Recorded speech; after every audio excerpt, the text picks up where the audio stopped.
The Brooklyn Nets are one of the great NBA stories throughout this NBA season, and it's getting even better and better, unfolding before our very eyes. They're going to have enough space for a max player, possibly two. They already got a crew of young dudes who can play. LeVert can play. Hollis Jefferson can play. D'Angelo Russell can play. Allen can play. I mean, these brothers ain't no joke. You ain't even bring up Dinwiddie, who got the contract extension and well-deserved.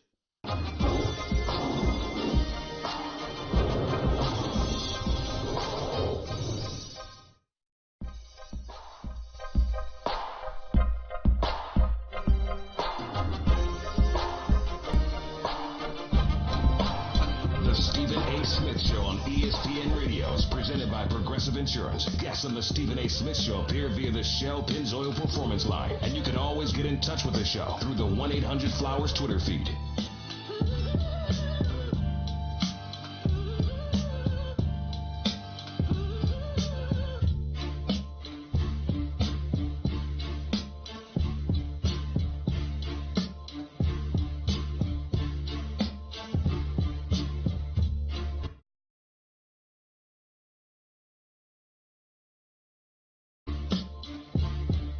Welcome back to Stephen A. Smith.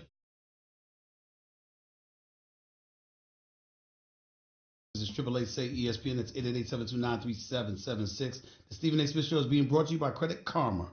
Get your truly free credit scores and free credit monitoring from Credit Karma today. That's Credit Karma, K-A-R-M-A. Get knowing.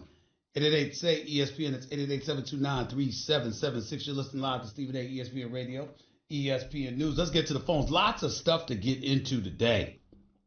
Oh, by the way, before I say this, let me make sure I clarify my position, particularly the Sixers fans everywhere. This morning, I said on national television, I'm going to say it again, because I don't run from nothing. Ben Simmons is going to cost the Philadelphia 76ers a title. Ben Simmons is not good. He's great. He's phenomenal.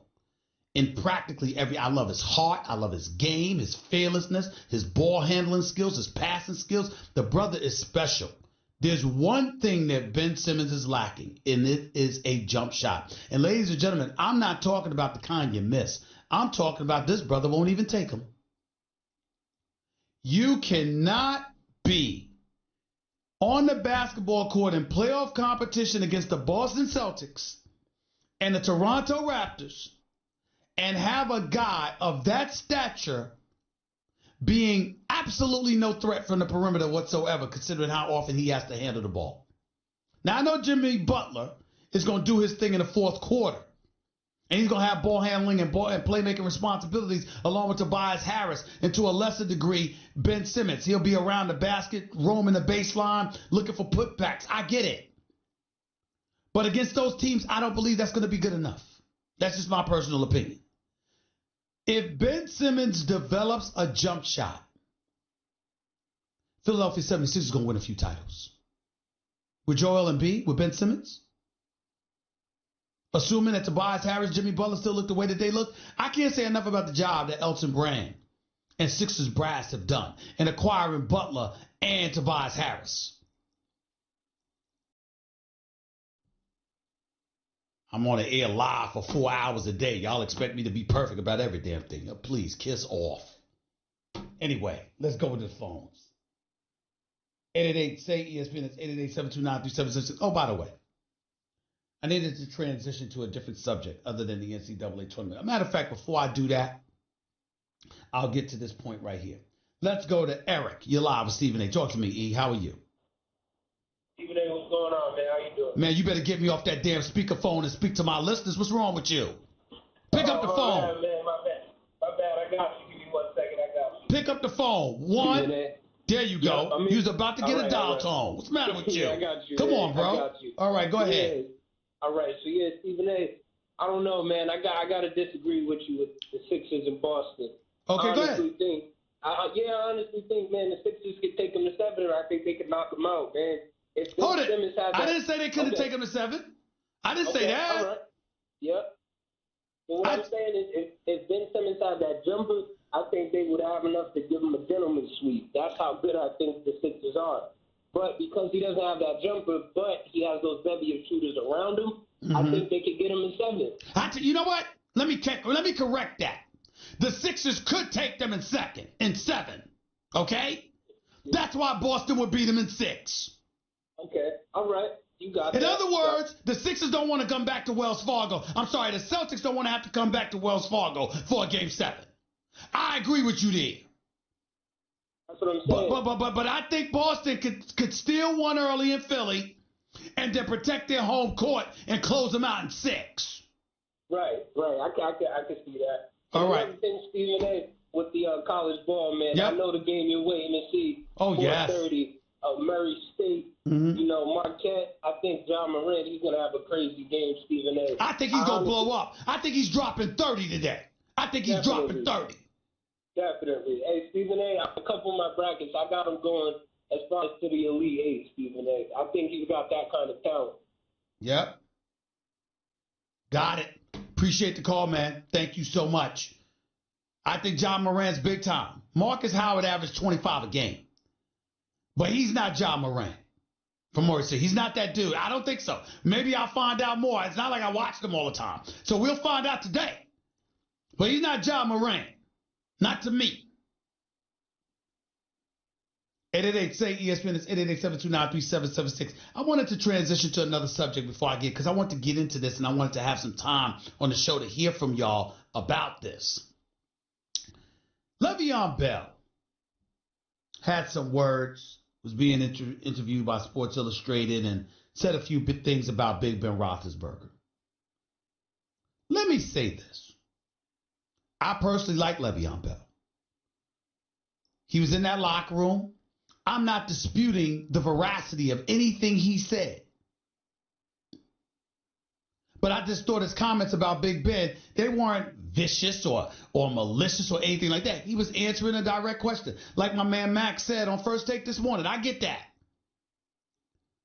But just because something is truthful don't mean you got to say stuff all the time. There's a lot of truth that I could spew to y'all all day, every day. But damn it, I ain't going to say everything. Because certain things are just not appropriate. Big Ben may be a problem. Is he the problem in Pittsburgh? No. Antonio Brown wanted his money, and ultimately he wanted out and was looking to be disruptive in order to get what he wanted, and he pulled it off. Le'Veon Bell sat out the season, was trying to create a new category for running backs or multi-purpose running backs to be paid. He was unsuccessful in that venture, but still got some money. $35 million guaranteed. But he didn't achieve what he was out to achieve. I understand that Big Ben Roethlisberger is a quarterback. Big Ben Roethlisberger is privileged by the Pittsburgh Steelers. Big Ben Roethlisberger has made some mistakes in terms of his leadership ability and how he's dealt with guys. But I just don't think if you Le'Veon Bell, you needed to be saying that to Sports Illustrated. You didn't sit out because of Big Ben Roethlisberger. You sat out because of money. If the Steelers hadn't franchised you and they had gave you a long-term deal, you wouldn't have said a damn thing about Big Ben Roethlisberger. Antonio Brown would have complained no matter what, money or no money, because he had that kind of relationship with Big Ben where, like Le'Veon Bell pointed out, sometimes Big Ben would get upset and not throw the ball to him. So chances are Antonio Brown would have had a problem with Big Ben whether he was getting paid or not. But that clearly wasn't the case with Le'Veon Bell. You still had 321 carries. You still had 85 receptions. Big Ben Roethlisberger had nothing to do with Le'Veon Bell's situation. Nothing. So why speak on him? Now, I like Le'Veon Bell. Like I said, I think he's one of the best in the game. But we all know there's been a past where you've missed games because of violations of the league's policy or injuries. We know this. What if Big Ben Roethlisberger started talking about you? See, these are the kind of things that you got to be concerned about. Can't throw stones when you live in the glass houses. It wasn't malicious or anything like that, but I would say it was just unnecessary. He's moved on. He could have moved on. Maybe he was coming to the defense of Antonio Brown, but he didn't have to go there. That's all I'm saying. 888-SAY-ESPN. You're listening live to the Stephen A. Smith Show, ESPN Radio, ESPN News. You know what never goes out of style? Surprising a friend or loved one with a buy one, get one free multicolored rose bouquets for $29.99 from 1-800-Flowers.com. To order, go to 1-800-Flowers.com/ESPN. Back with your calls and more in a minute. Craving even more of Stephen A? Him of all people. For around-the-clock access to the man? I'm Stephen A. You can follow him on Twitter and Instagram at Stephen A. Smith and on Facebook at Stephen A.